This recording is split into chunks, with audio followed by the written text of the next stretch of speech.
하나님의 말씀은 구약 성경 다니엘서 9장 24절에서 27절 말씀을 제가 봉독해 드리겠습니다. 이것은 하나님의 말씀입니다.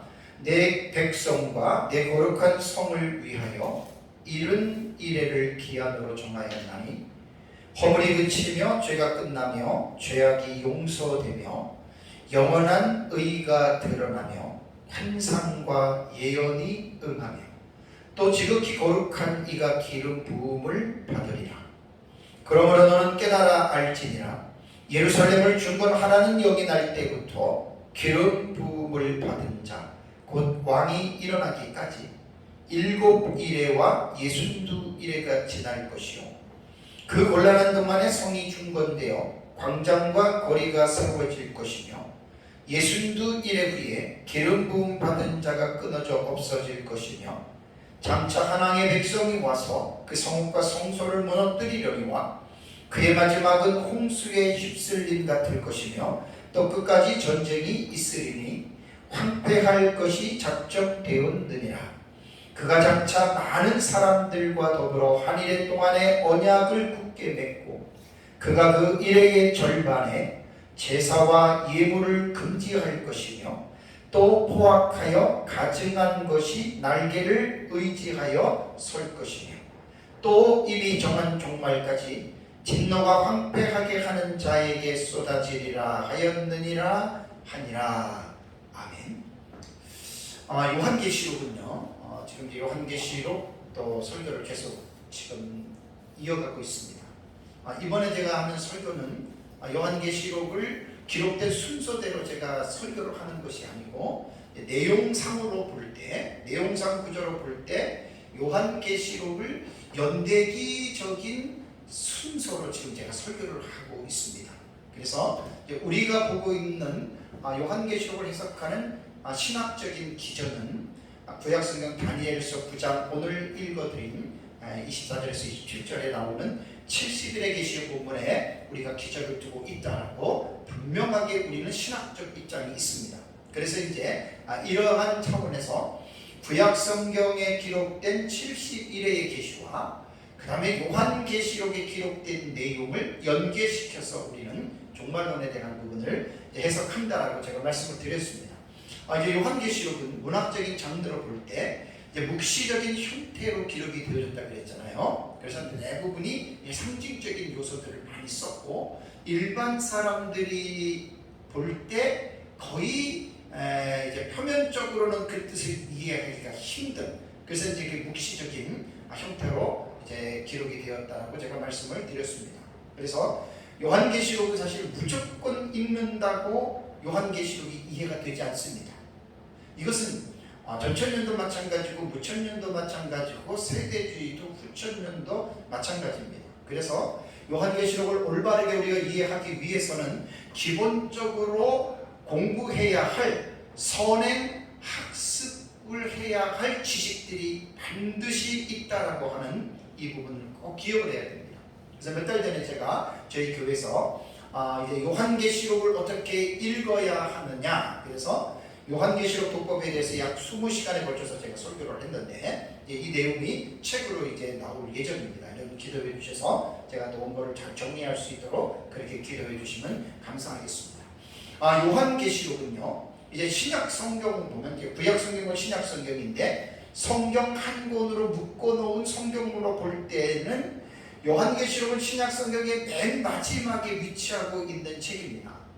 자, 우리는 성경이 구약 39권, 신약 29권에서 합 66권의 말씀으로 우리는 알고 있습니다.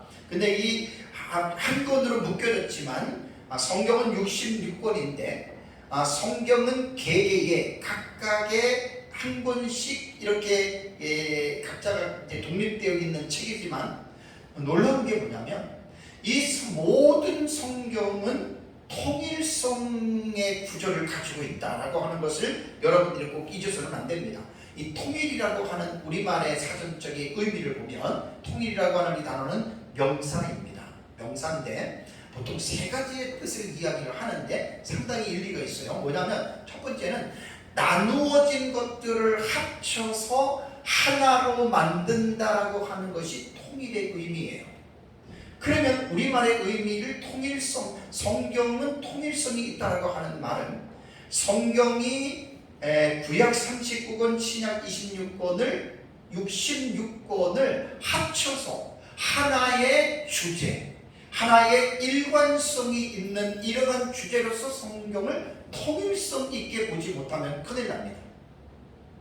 예를 들면 모세오경이 있고 역사서가 있고 그 다음에 구약 성경에 시가서가 있고 그 예언서가 있잖아요. 예언서 안에 이제 다니엘서 같은 경우는 이제 묵시록으로 읽어내는데 이것을 장르나 어떤 그 기록된 어떤 그 문학적인 형태가 다르다고 해서 성경 자체를 별개의 책으로 구분하고 갈라놓으면 여러분 이거는 정말로 위험한 그런 성경 해석이 될 수 있습니다.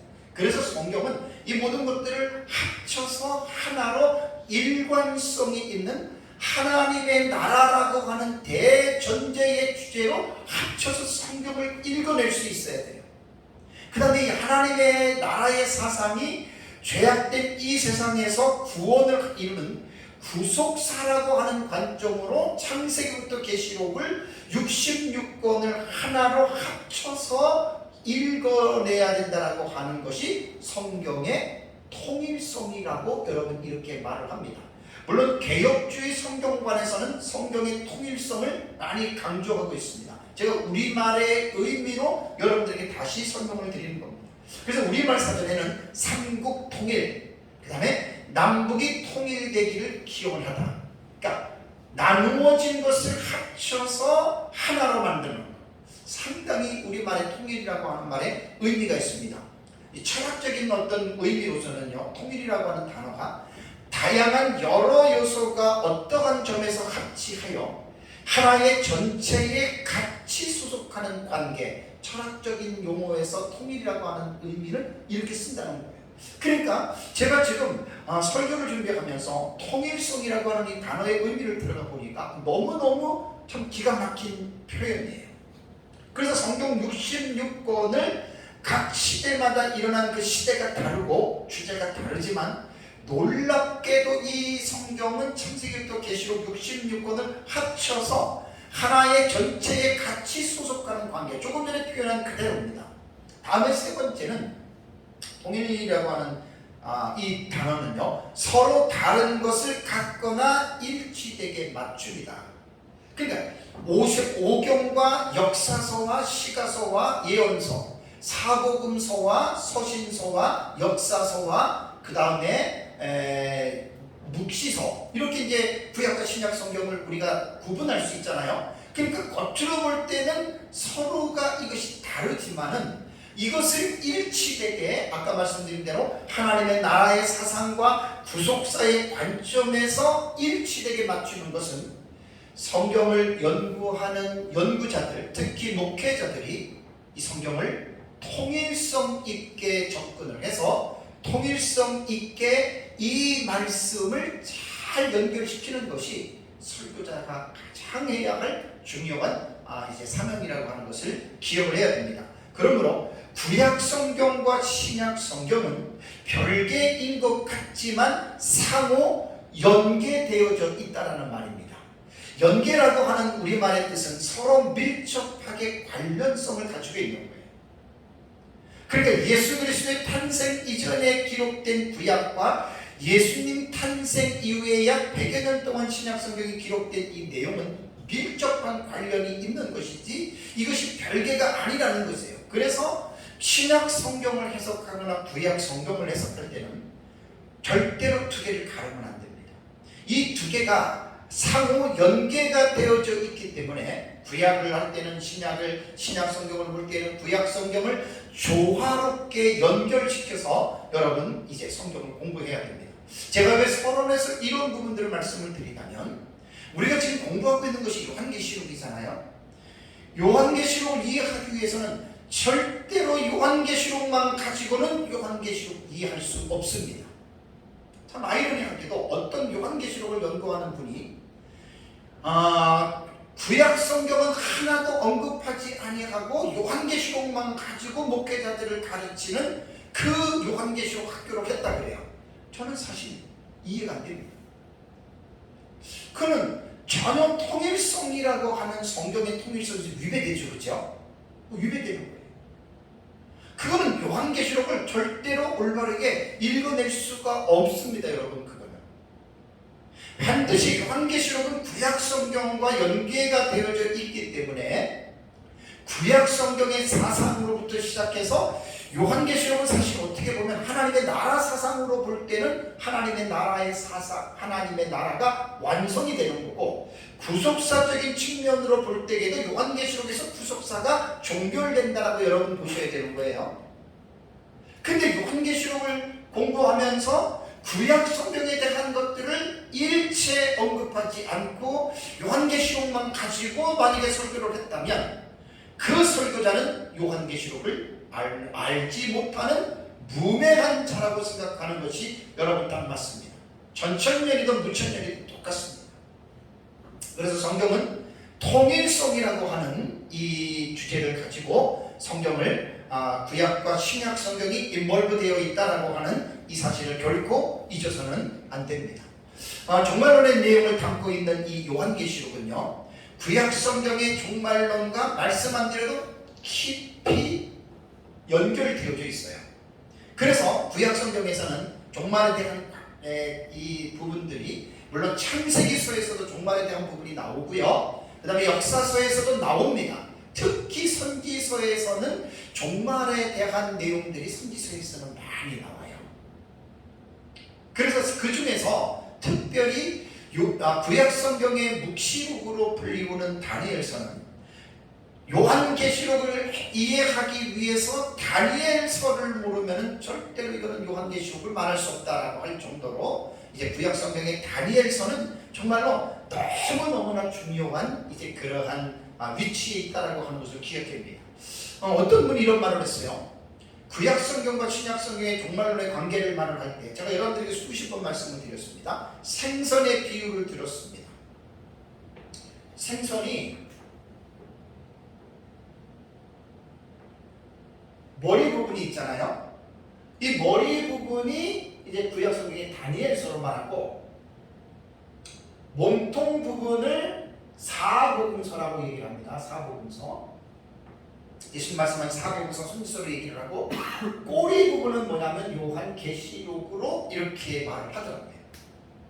그러니까 생선도 어느 한 부분만 가지고 생선을 말을 하면 안 되잖아요. 생선 전체를 봐야 돼요. 그러니까 성경에 나타난 종말론을 공부할 때에는 머리가 되는 어떤 초입의 부분에 관한 부분이 구약 성경에 나타나 있는 거고, 그 다음에 중간 부분은 예수님께서 말씀하신 사복음서라든가 신약 성경에 기록이 되어져 있고, 이제 종말론의 마지막 부분을 이제 교훈하는 부분은 어디냐면 생선으로 말하면 꼬리 부분입니다. 그것이 바로 요한계시록이라고 하는 사실입니다. 자, 이제 이번 시간에는 제가 이제 다니엘서를 통해서 이제 93년반에 들어가는 그 서론적인 시간이기 때문에 전반적인 것들을 제가 여러분들에게 말씀을 드릴 것입니다. 자, 그 중에서 이제 다니엘서 본문을 제가 잡은 것은 다니엘서가 우리에게 주는 중요한 그 의미가 있어요. 다니엘서가 12장까지 기록이 되어져 있잖아요, 그죠? 그러면 다니엘서에서 하나님이 교회에게 계시하시는 내용 중에 가장 중요한 계시는 여러분 어떤 계시라고 생각합니까? 뭐 1장에 다니엘과 세 친구가 포로로 잡혀가가지고 우상에게 드린 제물을 안 먹고, 그래서 하나님이 지혜를 줘가지고 뭐 다니엘이 바벨론에서 총리가 되고, 또 3명의 친구들이 고위 관직에 올라서 그들이 복을 받고 살았다. 뭐 그런 것이 과연 다니엘서를 하나님이 주시기에 목적이었을까요? 저는 그렇게 보지 않습니다. 그것은 그냥 그 시대적 상황에 관한 어떤 부분을 서술한 것밖에 안 되지, 그것이 무슨 뭐 다니엘서를 기록한 다니엘이 뭐 친구들이 말씀을 지켜가지고 뭐 성공해가지고 복을 받아가지고 세상의 관직에 올라갔다, 그것을 말하려고 다니엘을 기록한 게 아니에요.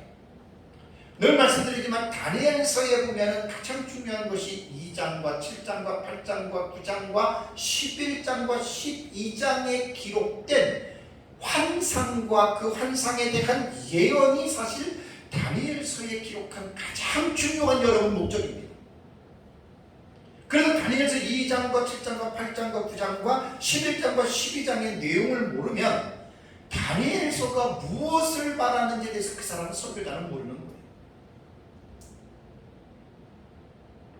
다니엘서에는요, 세상에 대한 그 짐승 제국을 이제 그 바벨론, 메데바사, 헬라, 로마, 요게 이제 네 가지 짐승이고요. 바벨론 이전에 애굽과 아수르는 빠져 있습니다. 그러니까 애굽과 아수르부터 시작돼서 로마까지면은 구약 성경에 6대 짐승 국가가 나옵니다. 이 6대 짐승 국가가 세계 패권을 잡고 있는 나라거든요. 근데 이 짐승 국가, 다니엘서는 이제 애국과 아수르를 빼면 4대 짐승 국가인데 그 4대 짐승 국가가 핵심은 아니에요. 왜냐면 성경의 핵심은 하나님의 나라와 구속사거든요. 그러니까 이게 지금 4대 패권 국가를 말을 하는 것은 세속사에 나타나는 중요한 사건을 지금 적시하고 있는 것인데 이것을 다니엘서를 연구할 때는 상당히 중요한 특징이라는 거예요. 우리가 구속사라고 하는 말은 뭐냐면 구원과 역사의 합성어거든요. 그러니까 하나님의 구원이 이 세상의 역사 세계 속에서 하나님의 구속사가 구원이 이루어지는 거예요. 이걸 구속사라고 해요. 그러니까 구속사를 올바르게 깊이 있게 이해를 하려면 반드시 선행학습으로 무엇을 알고 있어야 되냐면 이 세상에서 이루어지는 세상 역사를 모르고 구속사를 언급할 수 없습니다. 그건 참 코미디예요. 그래서 설교자들이 이 세상에 지금 구약의 3000년, 신학이 2000년이면 6000년이잖아요. 그 6000년의 역사 속에서 하나님의 구속사가 아담 이후에 아벨이 순교를 당하고 아벨 대신에 하나님이 셋을 통해서 이루어왔던 그 구속의 역사가 약 6000년 동안에 이러한 세상의 그 짐승 제국들 하에서 어떻게 하나님이 구원의 역사를 이루어 오셨느냐라고 하는 이것은 세상의 역사를 제대로 알지 못하면 구속사의 깊이를 이해할 수가 없어요. 특별히 짐승 국가 가운데에 5번째에 해당하는 헬라 제국 있잖아요. 헬라 제국. 헬라 제국이 알렉산더에 의해서 시작된 제국입니다. 그런데 안타까운 것은 뭐냐면 그 중간기 시대거든요. 중간기 시대에는 성경에 보면은 하나님의 특별 계시가 멈춘 시대입니다. 그래서 헬라 제국 시대에는 이 성경이 특별 계시가 기록되지를 않았어요. 다만 다니엘서에 보면은 예언적인 의미로 메대와 바사를 물리치는 나라가 그것이 바로 그 다니엘서 8장을 보면은 그게 뭡니까? 다니엘서 8장을 보면은 숫염소에 관한 그 내용이잖아요. 숫염소가 둑불같이 숫양은 메대와 바사거든요. 그 제국을 물리치고 숫염소가 세상을 제패할 것이다. 그게 바로 알렉산더를 통해서 나타난 헬라 제국을 말하는 거예요. 그러면서 이제 다니엘서 8장과 다니엘서 11장에는 아주 독특하게 헬라 제국 시대에 일어났던 아주 특별한 사건을 다니엘서 8장과 11장에 기록해 놓았습니다. 그 외에는 헬라 제국 시대의 구속사는 우리가 성경을 통해서 접할 수가 없습니다. 그래서 이제 저는 중간사를 이미 오래전에 요세푸스를 통해서 정리를 했고 이제 2번에 걸쳐서 공개 세미나도 했고 이번에 이제 제가 중간사는 책을 낼 거예요. 또 그래서 올해 잘하면 2권이 나오는데 기도를 많이 해주셔야 됩니다. 그러니까 제가 성경을 연구하면서 일반의 구속사를 공부하는 사람들은 세상의 역사를 모르고 구속사를 말하는 사람이 코미디입니다. 그건 진짜 그 설교자는 무식한 사람입니다. 세상의 역사를 깊이 알면 알수록 그 역사 속에서 하나님이 어떻게 구원의 역사를 이루어졌는지에 대해서 아주 구속사에 대해서 엄청난 어떤 그 말로 형용할 수 없는 기쁨과 즐거움을 누릴 수가 있어요. 그래서 내가 역사에 대한 연구는 10여 년 이상을 꾸준히 연구를 하면서 이제 분열왕국부터 시작해서 바사 제국, 그 다음에 헬라 제국까지 제 나름대로 이제 한 10여 년 동안에 역사적인 배경을 공부를 하고 제가 그것도 이제 분열왕국도 내년에는 책을 냅니다. 제가 13년 전에 강의했던 내용들. 왜 책을 내냐면 구속사만 강조하는 이 설교자들이 세속사를 모르고 밤낮 구속사만 이야기를 하니까 그 구속사가 그렇게 귀하게 보이지를 않아요. 밤낮 그 말 그 말. 그래서 다니엘서에는 이 사상의 패권을 잡고 있는 짐승 제국에 대해서 분명하게 지금 이 부분에 대해서 설명을 하고 있던 것이 다니엘서에서 우리가 읽어낼 수가 있다는 거예요.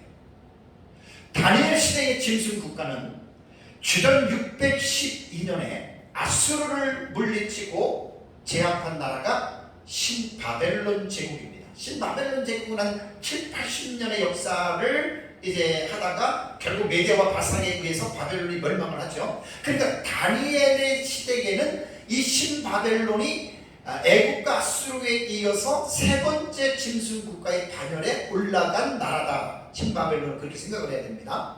근데 이제 다니엘서를 보면은 다니엘서 2장에 계시가 된 느부갓네살의 꿈이 있죠. 여러분 신기하지 않습니까? 느부갓네살은 불신자입니다.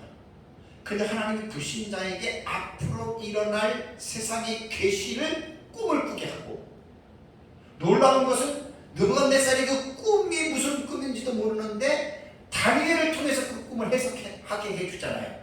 참 너무너무 신기해요. 그래서 느부갓네살이 꾼 다니엘서 2장의 내용은 바벨론이 멸망하고 메대와 바사, 그 다음에 헬라 제국, 다음에 로마 제국이 등장할 것을, 그것을 역사의 패권 국가가 어떻게 흘러가는지에 대한 이러한 부분들을 계시하는 거예요. 그렇다면 여러분, 애굽과 아수르와 바벨론과 메데바사와 헬라와 로마라고 하는 이 세상 국가를 성경은 무엇으로 규정하고 있느냐, 이게 중요한 거예요. 정말로는 공부할 때 이거 다 짐승 국가로 성경은 말을 하고 있습니다. 그래서 이 요한계시록을 가면은 7 짐승이 7 머리가 있다 그랬어요. 그 7 머리가 뭐냐면 역사 세계에서 등장했던 7 제국을 성경은 말하는 거예요. 그것이 애국, 아수르, 바벨론, 메데바사, 헬라, 로마까지가 6개의 짐승 국가고, 나머지 하나는 인류 종말에 나타나기 때문에 아직은 이르지 않았다. 그 요한계시록 17장이 나오잖아요. 그래서 요한계시록을 올바르게 공부를 하려면 선행학습의 공부를 많이 해야 됩니다. 그래서 요한계시록이 어려운 거예요. 그래서 이 성경에 나타난 로마까지 6대 짐승 국가는 바로 그리스도를, 구약시대에는 안티가시죠. 하나님을 대적하는 적 하나님에 대한 국가예요. 그 다음에 신약세대에는 안티크리스토스 해가지고 적 그리스도, 그러니까 적 그리스도를 대적하는 이제 이러한 나라, 이러한 제국, 이렇게 지금 부르는 거예요. 6번째 짐승 제국인 로마는 우리가 좀 관심을 가져야 될 게, 주후 이제 395년에 로마가 여러분 멸망하는 걸 지금 말씀을 드리는 거예요. 6번째 짐승 국가가 구약에서 로마가 이제 주전 63년에 시리아를 정복하고, 그 다음에 주전 31년에 악티움 해전에서 클레오파트라와 안토니우스의 연합 군대를 옥타비아누스 로마 군대가 물리치죠. 그러고 나서 사실은 31년에 로마가 헬라 제국을 공식적으로 물리친 거예요. 그러면서 사실 로마 제국이 6번째 짐승 국가로서 로마 제국이 역사 세계에서 등극하는 해를 여러분 주전 31년 악티움 해전으로 보는 거예요. 그러나서 더 정확하게 말하면 주전 29년에 옥타비아누스가 아구스도, 존귀한 자라고 하는 원로원의 호칭을 받으면서 원로원 정치제로 한 500년 동안 정치를 해왔던 로마 제국이 엠파이어, 제국 전제 국가로 회귀하는 것이 바로 주전 29년 옥타비아누스가 로마의 초대 황제로 등극할 때를 말을 합니다. 그러면서 로마 제국은 신약 시대로 넘어오는 과정에서 이제 6대 짐승 국가 로마 제국은 예수님 당시뿐 아니라 로마 제국이 이제 이 세상에 존재하잖아요. 그러면 로마 제국에 대해서는 분명하게 알아야 되는데 언제 그러면 로마가 멸망했죠? 이거는 교회사에 대한 역사를 알고 있는 사람이 로마 제국의 멸망의 단계를 알 수가 있는데요. 6번째 짐승 제국이 로마인데 이제 그 여러 가지 초기의 환경을 통해서 로마가 분열이 됐다가 그 다음에 이제 그 콘스탄틴 대제에 의해서 313년에 밀라노에서 이제 기독교를 공인하면서 콘스탄틴이 결국은 이제 로마에 분열된 로마를 이제 이렇게 통일을 합니다. 통일을 하고 나서 이제 콘스탄틴 대제의 그 후에 그 자식들 가운데에 데오도시우스 황제가 있습니다. 이 데오도시우스 황제가 주 395년에 두 아들이 있었는데 이 두 아들에게 로마를 동과 서로 갈라주는 거예요. 그래서 395년 데오도시우스 황제 때에 로마는 동로마와 서로마로 갈라지는데 동로마의 수도는 어디냐면은 그 어디죠? 그쪽에 내가 안 써놨어. 저쪽에 콘스탄티노플 있잖아요. 네, 거기를 이미 그 저기 누구죠?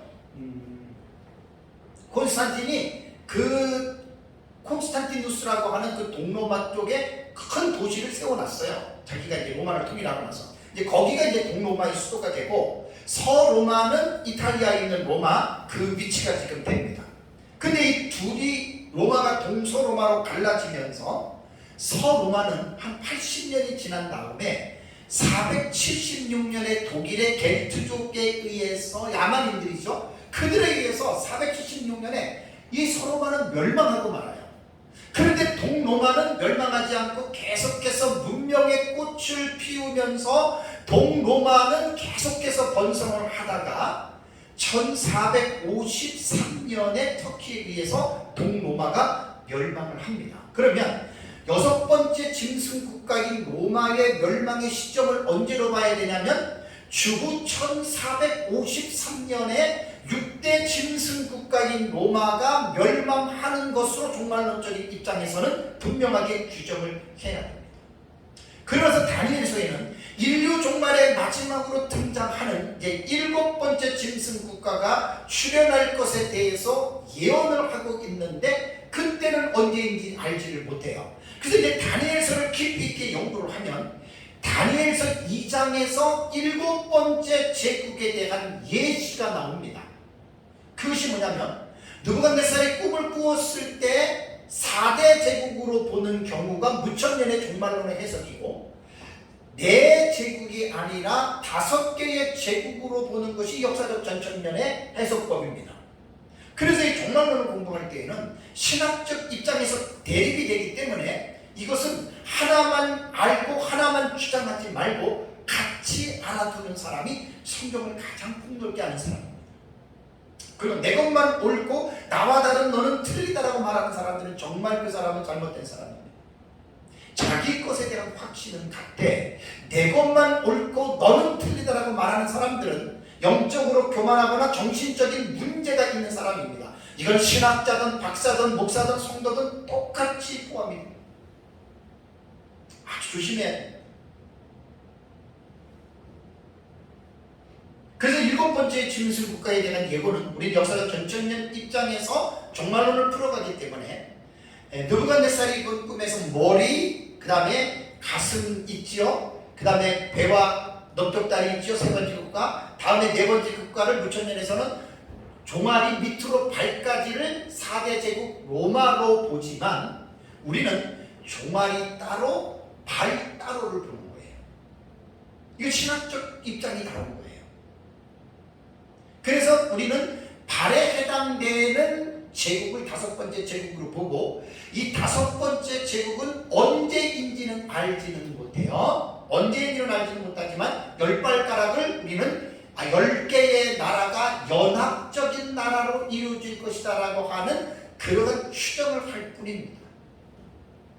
자, 그런데 제가 이제 18가락에 해당되는 내용에 대해서 그 세대주의자들과 일부 미래주의 해석을 따르는 역사적 전천년주의자들 중에서도 그 다니엘서 2장에 나타난 것으로 보면은 바벨론, 메데바사, 헬라, 로마, 앞으로 나타날 새로운 나라 그러면 5제국이 되잖아요. 그죠?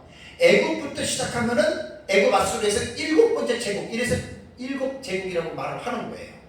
그러면 여기서 많은 사람들이 뭐라고 얘기를 하냐면 재생 로마 혹은 신생 로마라고 불러요. 이거 잘못된 표현이에요. 자, 왜 잘못되냐면 재생이라고 하는 말은 죽었다가 살아나는 거예요. 신생은 새로운 거예요. 그런데 이 재생과 신생이라고 하는 이 수식어 뒤에 붙는 나라가 로마로 붙잖아요. 마치 6번째 짐승 제국이었던 로마가 다시 살아난다. 그런 로마가 다시 나올 것이다 라고 하는 이러한 추측을 하고 있는데 저는 이것이 분명히 잘못된 표현이다라고 저는 말을 합니다. 왜냐하면 역사책에서 등장하는 7번째 제국은 이미 6번째 제국과의 로마와 연결을 시키면 안 돼요. 자, 제가 말씀을 드릴게요. 자, 애굽과 아수르의 관계에 있어서 애굽이 첫 번째 짐승국가고 아수르가 두 번째 짐승국가입니다. 그러면 이 애굽, 아수르, 바벨론, 메데바사, 헬라, 로마까지의 6대 짐승국가를 할 때 첫 번째 예를 들어서 제가 애굽과 아수르의 관계에 있어서 아수르를 애굽의 재생국가라든가 아니면 아수르를 애굽의 신생 애굽이라고 부를 수 있습니까? 있습니까? 없습니까? 없지요. 이건 상식선에서 제가 말씀을 드리는 거예요. 그러니까 세대주의자들의 입에서 붙은 말이 7번째 이 제국은 재생 로마, 신생 로마 이렇게 그들은 그냥 이것을 공식적으로 확정을 해고 지금 사용하고 있어요. 제가 말씀드렸잖아요. 전천년과 세대주의는 같은 것도 많고 비슷한 것도 많고 틀린 것도 많아요. 정확하게 역사적 전천년은 세대주의와 다른 점을 정확하게 구분해서 설명할 수 있어야 다른 사람으로 볼 때 세대주의의 위험한 해석법과 같이 엮이지를 않아요. 꼭 기억해야 돼요. 역사적 전천년주의자들은 세대주의와의 이 위험한 사상들을 갈라내지 못하고 그냥 유야무야 그냥 구렁이 다 넘어가듯이 넘어가면 무천년 입장에서 볼 때는 야 세대주의나 전천년 니네나 쟤네나 똑같잖아 이렇게 지금 오인하고 있는 것이 현재에 나타나는 현상입니다. 나는 여기 상당히 불쾌하고 상당히 제 마음이 아프고 이 부분을 누군가에서 분명하게 내가 이걸 밝혀야 된다라고 하는 사명감을 갖고 있는 거예요. 재생 로마, 신생 로마는 우리는 그 말 용어를 사용합니다. 세대주의를 사용할 수 있어도 우리는 그렇게 사용을 해서는 안 된다라고 하는 말입니다. 로마가 1453년에 동로마 멸망하고 그 민족들 후예들이 지금 그 유럽 지역에 흩어져 있는 것은 사실이지만 그러면 애굽, 아수르, 바벨론, 메데바사, 헬라 이 사람들의 후손들이 지금 어느 지역에서 위치하고 있기는 하지만 정확하게 그 민족들을 구분하기는 쉽지 않아요. 특히 제일 있는 사람들이 유대인들입니다. 이스라엘 백성들이 주 135년에 하드리아누스 황제 때에 2차 로마에 대한 반란을 일으키고 그들이 예루살렘에서 공식적으로 쫓겨났잖아요. 그리고 그들이 유난인들이 되었어요. 1947년인가 1차 세계대전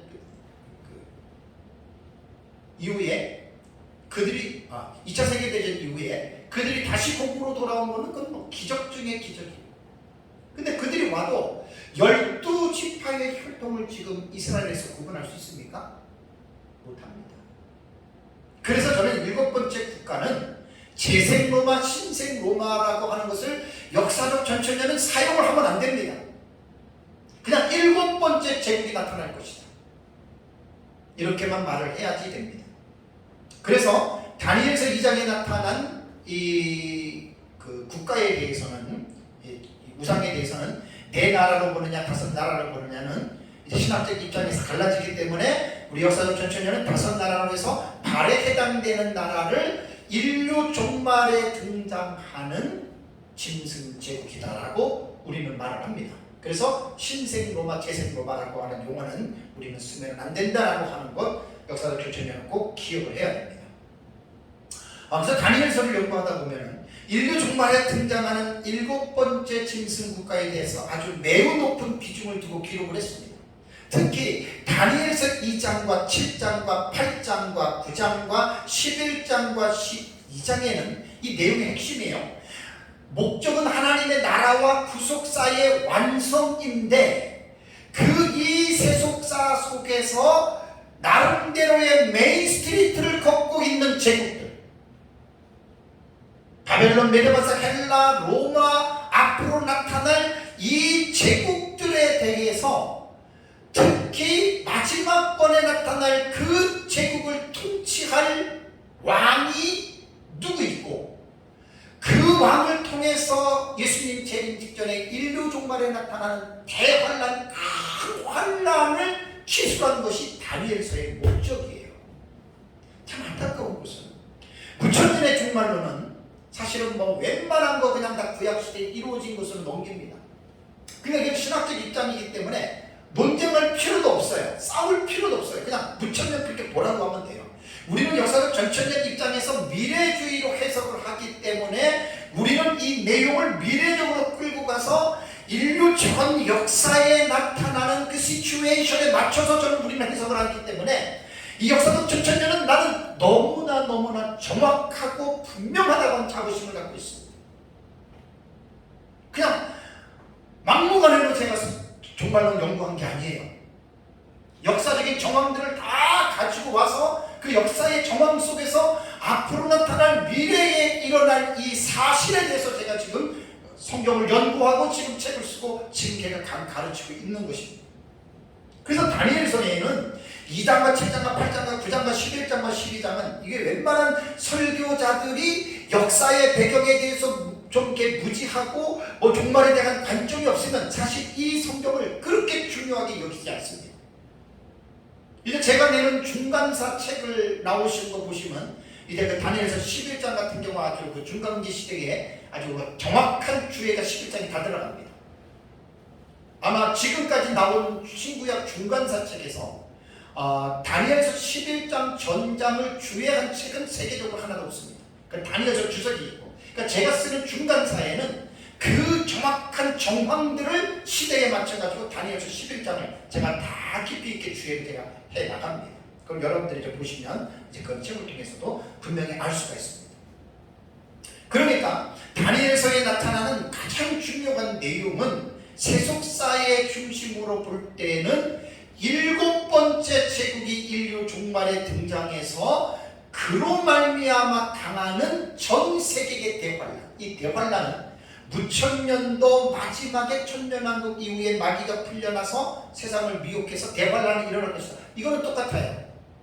다만 우리가 보는 기간의 차이가 있을 뿐이지 대환란은 무천년도 인정을 합니다.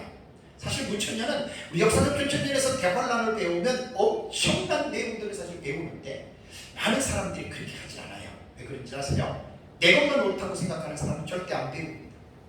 그건 어쩔 수가 없는 거고요. 저는 그래서 양쪽을 다 배우니까 아주 폭넓게 풍성하게 저는 지금 이해를 하고 있는 거예요. 이렇게도 가르칠 수 있고 저렇게도 가르칠 수가 있는 겁니다. 그런데 이 다니엘서 지금 말한 2장, 7장, 8장, 9장, 11장, 12장, 6장에서 나오는 이 중요한 계시 가운데에 특히 다니엘서 9장 제가 이 봉독해드린 오늘 본문으로 잡은 이 71회의 계시는요, 종말론을 이해하는 척경입니다. 척경. 아주 초석이 되는 거예요.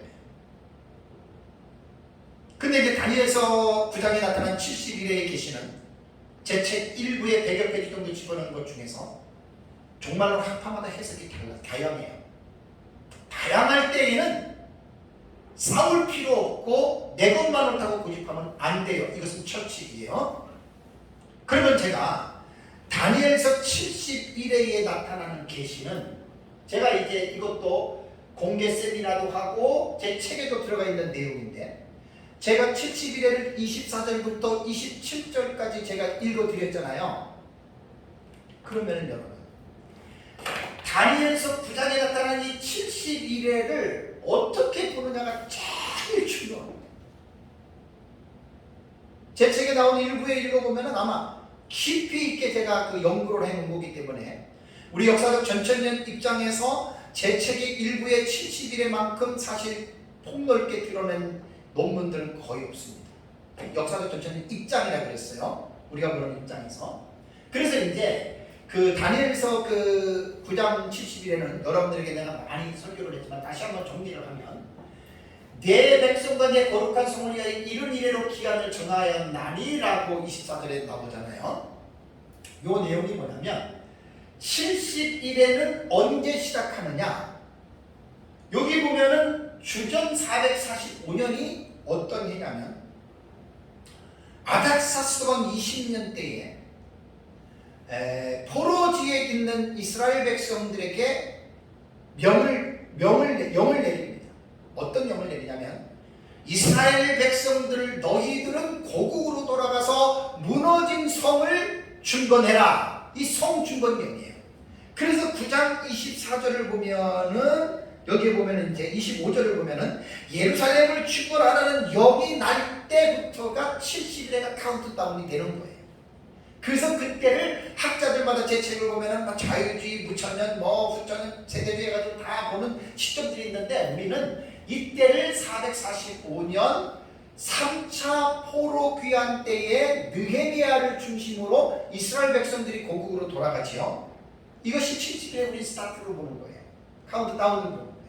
그래서 이때가 445년이고 7일회가 이루어지고 그 다음에 62일회가 이루어지는데, 7일회와 62일회를 합하면 69일회죠.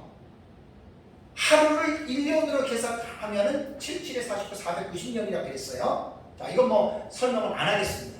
그래서 이제 이 70일에는 445년으로부터 시작해서 69일회가 462일회가 하면은 이 총 합하는 그 시간이 어떻게 되냐면 490년에서 7년을 빼면은 483년이 돼요.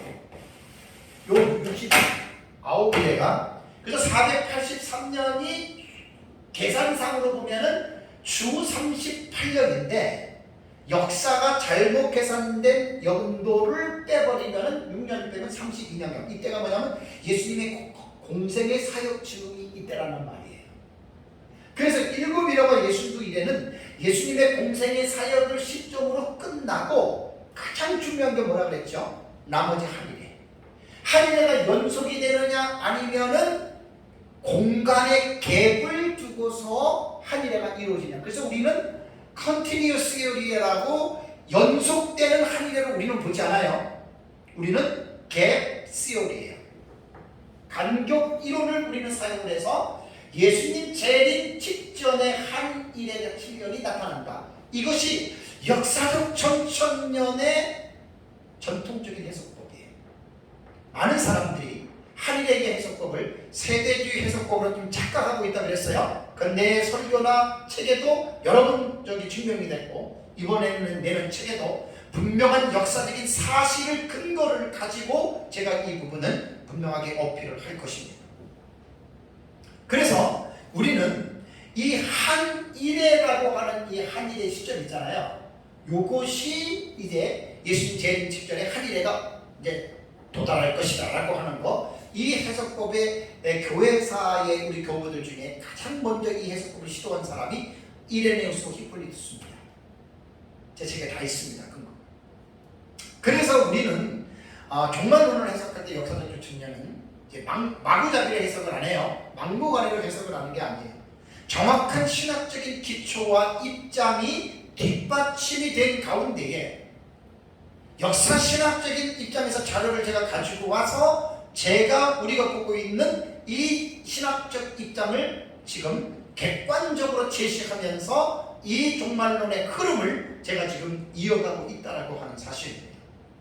자, 그러면은 이제 이번에는 첫 시간이기 때문에 이제 3년반에 들어가는 거거든요. 그래서 이제 이 70일의 계시에서 남은 한 일회를 요한계시록으로 연결한다 그랬죠. 연계시킨다 그랬죠. 그리고 요한계시록 6장부터 19장에 약 44가지의 사건이 이루어지는데 이 사건에 대해서 제가 지금 연대기적으로 지금 한눈에 보는 요한계시록 도표책을 쓰는데 이거 지금 설교를 하고 있는 거예요. 계속해서. 지난번에 제가 한 일회가 두 부분으로 나누어진다 그랬어요. 그럼 이거 용어가 어디에 나온다고요? 다니엘서 있잖아요. 다니엘서 9장 27절에 한 일회라고 하는 용어가 나와요. 이게 7년이에요. 그 다음에 뭐라 그랬죠? 그가 일회의 절반 그랬죠. 절반이라고 하는 이 헬라어 단어는 해치예요. 해치. 미들이에요. 미들 딱 중앙이에요. 그러니까 7년의 중앙이면 언제죠? 날수로는 1260일이 끝나고 달수로는 42달이 되는 것이고 햇수로는 3년 6개월이 되는 것이고 또 다니엘서와 요한계시록의 또 다른 표현은 한때, 두때, 반때 다 똑같은 의미입니다. 그러니까 한 일회를 일회의 절반이라고 하는 해치라고 하는 단어는 한 일회를 두 부분으로 구분했다는 거예요. 누가? 성경에서. 다니엘서 70일에를 계시를 주는 하나님이 계시를 했기 때문에 이 용어는 세대주의가 만든 용어가 아니에요. 사람이 만든 용어가 아니라 성경에서 말하는 용어예요. 그래서 전반부를 우리는 전 3년 반이라고 이야기를 하고 후반부를 후 3년 반이라고 이야기를 하는 거예요. 날수로 계산하면 전 1260일, 후 1260일로 말하면 되고 달로 말하면 전 42달, 후 42달 이렇게 사용하면 돼요. 한때, 두때, 반때도 전 한때, 두때, 반때, 후 한때, 두때, 반때 이렇게 사용을 하면 이 용어는 성경에서 말하고 있는 용어입니다. 사람이 만든 용어가 아닙니다. 세대주에서 만들어낸 작품이 아닙니다. 이거를 꼭 기억하라는 거예요. 지금 제 말은. 특히 무천년 계열에 있는 신학자들이 한일에 이거 얘기하면 저거 세대주의 해석법이야. 그 정말 세계적인 석학들도 근데 그거는 죄송한 얘기지만 그 사람들이 몰라서 그런 거예요. 여러분 세계적인 주경학자 석학자라고 다 아는 줄 아세요? 뭐 리처드 부컴이나 그 다음에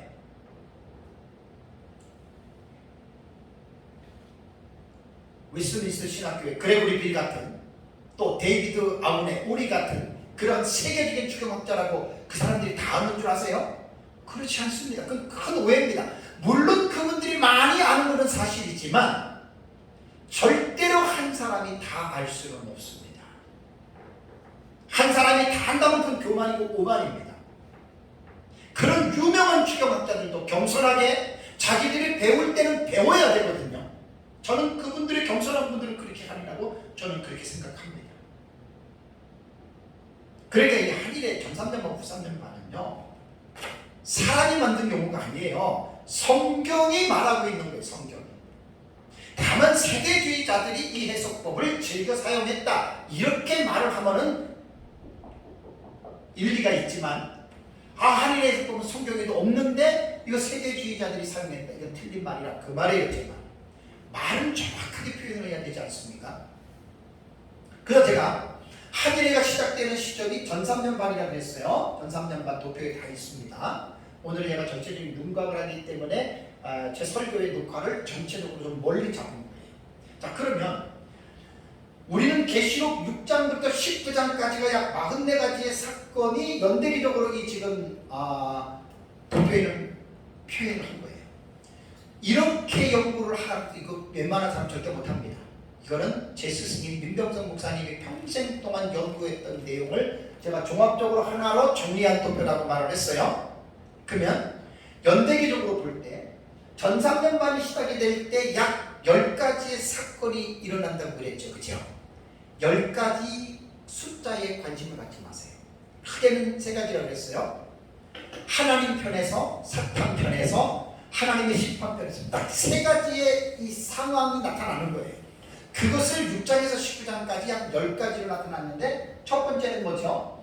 짐승에 의해서 하늘의 평화 조약이 체결된다. 자, 27절 보세요. 그가 장차 많은 사람들과 더불어 뭐라고요? 하늘의 동안에 언약을 굳게 맺고 그랬죠. 그죠? 이것이 하늘에가 시작된다 나타나고, 두 번째는 뭐라고 했습니까? 첫째인의 사건이죠. 흰말은 두중인의 활동이라고 했고, 셋째인의 검은 말은 기근이라고 얘기를 했고, 넷째인의 초강색 말은 적그리스도의 등장이라고 말을 했고, 일곱째인은 일곱 다음에 나타나는 나팔 계시의 그 서막적인 계시라고 얘기를 했고, 그 다음에 첫째 나팔은 적그리스도, 둘째 나팔은 일곱 번째 제국 세계 제패, 셋째 나팔은 음녀의 등장, 넷째 나팔은 영적 흑암, 그 다음에 거짓 선지자의 등장과 활동. 그러니까 전삼년반 한일회가 시작되면서 약 10가지 사건이 어떻게 해요? 동시적으로 나타난다. 제 책에 이제 그 파트별로 들어가면 자세하게 주의를 다 해놨습니다. 다음에 전삼년반 기간에는 10가지 사건만 일어나는 게 아니라 순서에 따라서 약 5가지의 사건이 일어난다고 말씀을 드렸어요. 그걸 제가 지난 3주전부터 설교를 했는데, 자, 연대기록으로 볼 때는 계시록 12장 7절에서 12절에 미가엘과 용의 전쟁이 있어요. 하늘에서 전쟁이 나타나죠. 그렇죠? 그래서 미가엘 군대에 의해서 용이 쫓겨 내려와요. 요것은 이제 첫째와 황충화가 일어나기 전쯤에 요 사건이 나타난다고 말을 했습니다. 다음에 공중에 날아가는 독수리의 새화, 우아이 우아이 우아이 새화를 외치죠. 요것이 이제 그 미가엘과 용의 전쟁과 더불어 이것이 이제 새화의 선포가 나타나고, 다음에 이제 첫째 화가 다섯째 나팔이잖아요. 이게 황충화입니다. 황충에 의해서 이루어지는 화인데, 이건 이제 자세한 설명을 안 하고요. 다음에 이제 뭐냐면 다섯 번째 인, 지난주에 제가 설교했어요. 그죠? 다섯 번째 인이 천상재단 아래서 환란전 순교자들이 탄원해요. 요 탄원은 황충화가 이루어지는 아마 그 시점으로 보면 돼요. 그리고 다섯 번째는 뭐라 그랬죠? 1260일의 사역을 마쳤던 두 증인이 죽어요. 이 죽는 사건으로 전 3년 반에 약 한 15가지 정도 사건이 일어난다. 이렇게 보시면 돼요. 물론 증감이 있을 수 있습니다. 이것은 제가 보는 기준이라고 말씀을 했습니다. 다른 사람이 볼 때는 플러스가 될 수도 있고 마이너스가 될 수도 있고 같을 수도 있고, 그건 사람마다 다 다르기 때문에 제가 본 입장이라고 제가 말씀을 드렸습니다. 자, 그 다음에 이제 이번 주에 제가 이제 이번 설교할 내용이 뭐냐면, 전삼전만 끝났어요. 그 다음에 뭐가 나타났지요? 1회의 절반이니까 전반부는 이미 제가 설교를 다 했고 6장에서 19장 사이에, 나머지는 후반부가 남았죠. 후반부가 횟수로 말하면 후삼년 반이고, 달수로 말하면 일수로 말하면 1260일이고, 달수로 말하면 42달이고, 성경에 있는 표현이에요. 또 다른 표현으로 말하면 한때, 두때, 반때의 후반부에 나타날 상황이 나눠져 있다라고 하는 말입니다. 그런데 후 3년 반은 전 3년 반과는 상황이 달라요. 확실히 다른 게 뭐냐면, 세대주의 전천년은 7년 전체를 대환란으로 보지만, 우리 역사적 전천년은 전 3년 반은 대환란으로 안 봅니다. 후 3년 반을 대환란으로 봅니다. 그러니까 후 3년 반의 상황이 전 3년 반과는 전혀 다른 분위기로서 완전히 대환란에 3년 6개월에 떨어진다고 하는 사실입니다. 그러니까 이 후 3년 반은 예수님의 재림이 그만큼 어떻게 해요? 가까이 왔다라고 하는 사실이에요. 전 3년 반이 많이 지나갔으니까. 그래서 이제 제가 아까 읽어드린 구약성경 9장 24절과 27절, 오늘은 본문 설교는 아니에요. 네. 요 본문에 나타나는 이 70일의 계시를 잘 살펴보면요, 70일의 계시에서 26절, 27절을 잘 보면 전 3년 반에 일어난 사건들의 묘사는 하나도 없습니다. 다만 하늘의 언약을 맺는 것, 요거 하나만 20절에 딱 나오고, 나머지는 후 3년 반에 일어나는 사실들을 지금 말하고 있어요. 시간이 지금 그래서 자세하게 이 부분은 제가 이제 말씀을 제가 좀 드리기가 힘든데 요건 다음에 제가 전하는 걸로 하고 첫 시간이니까 서론 식으로 자 93년반도 마찬가지입니다. 전 3년반과 마찬가지로 93년반이 딱 들어갈 때 한 가지 사건만 일어나는 게 아니에요. 여러 가지 사건이 동시다발적으로 일어나는데 후 3년반은 도표를 보면 약 8가지의 사건이 일어납니다. 자 보세요. 첫 번째는 후 3년반은 빨간색으로 표시를 했는데 짐승의 한일의 평화조약에 파기 나오죠. 파기. 자 이것은 세대주의자들이 만들어낸 게 아니에요. 성경에 있는 거예요. 자 9장을 보세요. 다니엘서 9장 27절을 보면은 한일의 동안에 언약을 굳게 맺고 그랬죠. 그죠? 이거 시작할 때 맺은 거예요. 그 다음에 뭐죠? 그가 그 이래의 언제? 절반에 전 3년만이 마치고 이래의 절반에 뭐라 그랬습니까? 제사와 예물을 금지할 것이며 후 3년반에 무엇인가에 이게 이스라엘 백성들이 하나님 앞에 드려지는 유대교회 입장에서 종교를 지금 막아버리는 거예요. 그래서 후 3년반에는 적그리스도가 첫 번째 하늘의 언약을 굳게 맺은 것을 이래의 절반에 파기를 시킨다. 이거 세대주의 해석법 아닙니다. 성경의 내용입니다. 지금 제가 지금 성경 얘기를 하는 겁니다. 다음에 두 번째는 뭐냐? 후 3년반이 되면서 여기 보면 두 증인들의 승천 나오죠. 그죠? 여기 화살표. 그러니까 1260일 마치고 죽고 3일반 만에 부활하고 하늘로 올라간다. 이게 후 3년반이 시작될 때 일어나는 거예요. 다음에 세 번째 사건은 뭐냐면 여기 둘째 길 있죠. 붉은 말. 요 붉은 말이 전쟁의 계시가 유브라데 계시와 똑같은 전쟁을 말하는 거예요. 다음에 이제 둘째화 밑으로 내려오시면 여섯 번째 나팔의 둘째화 유브라데 전쟁이죠. 그러니까 둘째 인과 둘째 화인 여섯 번째 나팔은 같은 계시예요. 같은 계시를 중복적으로 계시한 것입니다. 다음에 다섯 번째는 여기 보면은 예비처 나와요. 하늘색으로 황충하에서 이긴 자들이 후 3년반 대환란에서 하나님이 예비하신 곳에서 어떻게 해요? 환란을 안 겪어요. 이게 요한계시록에서 교회를 향하신 가장 중요한 메시지가 예비처예요. 하나님의 택한 자들이 대환란에 빠지지 말고 하나님이 예비하신 곳에서 후 3년반의 대환란을 보호받아라. 그것이 바로 예비처에 계시거든요. 이것도 후 3년반 딱 시작되면서 나타나요. 초대교회 예비처 입성입니다. 다음에 여섯 번째는 뭐냐면 여기 황중호에서 진자가 뭐지요? 여자의 남은 자손들은 후 3년반 대환란에 어떻게 해요? 여기 가운데 써놨어요. 떨어져서 참 안타깝습니다. 열처녀 비유로 말하면 미련한 다섯 처녀예요. 깨워서 신앙생활 하지 못하고 세상을 사랑하다가 말씀 불순종하면서 살다가 예배처에 못 들어가고 후 3년반 대환란에서 구원은 받아요. 이 사람들 절대로 대환란 떨어졌다고 해서 지옥 가는 거 아니에요. 천국 지옥 가는 거는 예수 믿고 안 믿고로 가는 거지 뭐 말씀 지키고 안 지켰다고 해서 천국 지옥 가는 거 아닙니다. 이단과 사이비들이라는 얘기를 하지 우리는 절대 그렇게 말하지 않아요. 그 여자 남은 자손들이 여섯 번째로 이제 고난을 받고 일곱 번째는 여기 이제 본문에는 적어놓지는 않았지만 후 3년반의 기간에는요 보이는 교회, 가시적인 촛대 교회는 없어집니다. 왜 그런지 아세요? 적그리스도와 거짓 선지자와 음녀의 무리들이 예수를 믿으면 짐승의 표를 받지 않으면 그대로 잡아다가 다 죽여버립니다.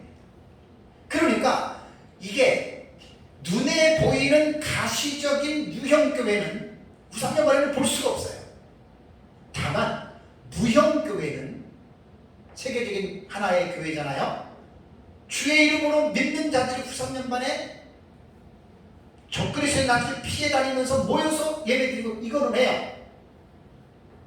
그러나 보이는 가시적인 형태는 없어지는 거고 마지막 여덟 번째는 이제 뭐 특별하게 언급을 안 해놨지만 짐승이 42달 동안 통치를 하면서 모든 사람들에게 짐승의 표를 받아라. 받지 않으면 죽인다. 그래서 8가지가 후 3년반에 동시다발적으로 여러분 이것이 일어나는 거예요. 그 다음에 후 3년반에 요것만 일어나는 게 아니라 요 중간에 또 연대기적으로 일어나는 사건이 있죠. 제가 네 가지로 봤습니다. 네 가지는 뭐냐면, 자, 첫째와 둘째와 일어났어요. 셋째와가 남았죠. 이게 일곱 번째 나팔이에요. 일곱 번째 나팔은 뭐예요? 일곱인처럼 본 계시의 내용은 없고 다음 계시에 나타나는 일곱 대접 재앙의 계시를 서막적으로 보여주는 거예요. 일곱 번째 나팔. 그래서 일곱 번째 나팔에 보면은 일곱 대접 재앙이 첫째, 둘째, 셋째, 넷째, 다섯째, 여섯째가 쭉 나타나잖아요. 요것이 이제 한 후삼년만 마치기 전에 이제 일어난 사건들이 나타나고요. 그 다음에 나타나는 순서가 여섯 번째 대접을 보면은 아마겟돈 전쟁 때 예수님이 어떻게 해요? 재림하시죠. 이게 후삼년반 마지막 부분이에요. 예수님께서 재림하고, 예수님이 재림하면 어떻게 돼요? 이 땅에 살고 있는 생존한 성도들이 뭐가 됩니까? 휴거가 되는 거예요. 왜? 곧 일곱 번째 대접으로 이 세상의 구심판을 받으니까 그들이 죽지 않기 위해서는 공중으로 끌어올려야 되는, 이게 휴거예요. 그 다음에 이제 생존 성도들이 이제 휴거될 때 유대인의 남은 자손들이 있어요. 이건 다니엘서와 연결을 해서 유대인들 가운데에 책들에 기록된 자들이 있거든요. 이들도 휴거될 때 같이 올라가서 후삼년반이 시작될 때는 총 동시다발적으로 8가지, 연대기적으로 4가지 해서 약 12가지 정도의 사건이 여러분 일어나는 겁니다. 그 다음에 후삼년반이 끝나자마자 뭐가 이루어져요? 일곱 번째 대접이죠. 이게 이 세상의 심판을 받는 거예요. 이 세상. 근데 제가 요한계시록을 연구하면서 깜짝 놀란 게, 예수님 재림하면 2가지 양극단적인 사건이 나타나요. 세상은 불로 심판받아요. 믿는 자들은 구원받아요. 근데 요한계시록에서 세상의 심판을 몇 번이나 중복했느냐? 5번 중복했습니다. 참, 너무 2-3번도 아니고 5번이에요. 그것이 뭐냐면 6번째 인이 여기 있죠. 6번째 인이 지금 멸망계시예요. 6번째 인을 잘 연구하면 이거 세상 멸망이거든요. 다음에 2번째는 계시록 8장 3절과 5절에 보면은 기도의 향로 금양로를 쏟지요. 요것도 세상 멸망에 관한 계시예요. 3번째는 계시록 14장 17절과 20절을 보면은 진노의 포도주들 심판이 있죠. 그죠? 요것도 세상 멸망에 대한 계시이고, 4번째는 7번째 대접, 요것도 지구의 멸망에 대한 계시예요. 다음에 계시록 18장 있죠? 계시록 18장에 나타나는 사건이 뭐냐? 여기 계시록 18장 있어요. 계시록 18장에 나타나는 사건이 큰성 바벨론 멸망이잖아요. 그래서 이제 곧바로 이제 이렇게 돼서 지구가 이제 한 후삼년반 끝나고 멸망한 다음에 2가지 사건이 나와요. 이건 좀 기가 막힌 거예요. 다니엘서 12장 11절과 다니엘서 12장 2절을 보면, 요 밑에 보면은 매일 드리는 제사를 폐하며 멸망하게 가지고 갈 것을 세울 때부터 1290일이 지나갈 것이요. 그러면 후삼년반이 1260일 날짜로 볼 때는 30일이 더 추가가 되잖아요. 요 30일 동안은 지구가 불타는 기간을 30일로 해석을 하고, 그 다음에 그 1335일 동안 기다리는 자는 복이 있다라고 말을 했죠. 요것이 그 1290일에서 1335일이면 75일인데 30일 동안은 지구가 불타는 기간이고, 나머지 45일 기간은 어떤 기간이냐? 여러분, 지구는 하나님의 불에 의해서 폐허가 됐습니다. 거기서는 어떤 생명체도 살 수가 없습니다.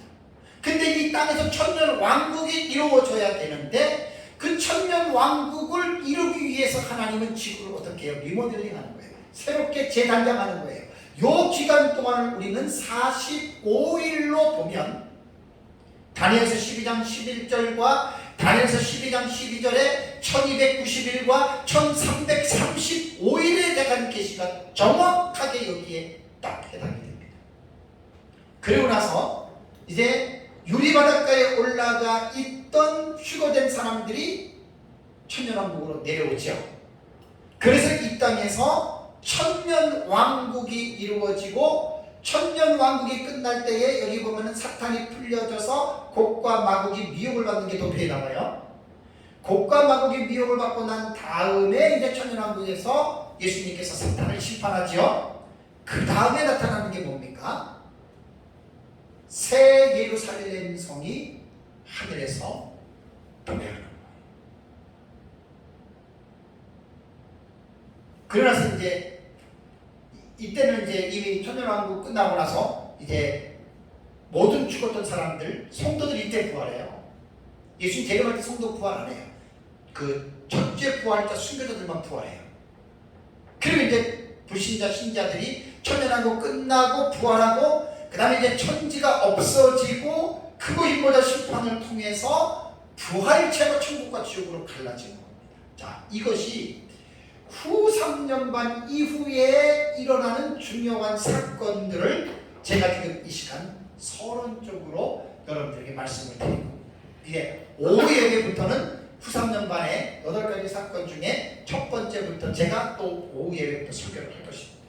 어쨌든 요한계시록은 결코 쉽지 않습니다. 어렵기 때문에 올바른 지식을 다 동원해서 제대로 배워야 우리가 요한계시록이 어떤 책인지를 우리가 분명하게 이해할 수 있다고 하는 것을 잘 생각하시고, 예수님 재림이 점점 가까워와요. 언제인지 모르지만 예수님의 재림을 기다리면서 우리는 깨어서 긴장하면서 우리는 거룩한 삶으로 죄를 멀리하고 죄를 미워하고 늘 깨어서 성령 충만하게 여러분들 예수님 재림할 때 부끄러움이 없는 삶을 살아가시기를 주님의 이름으로 축복합니다.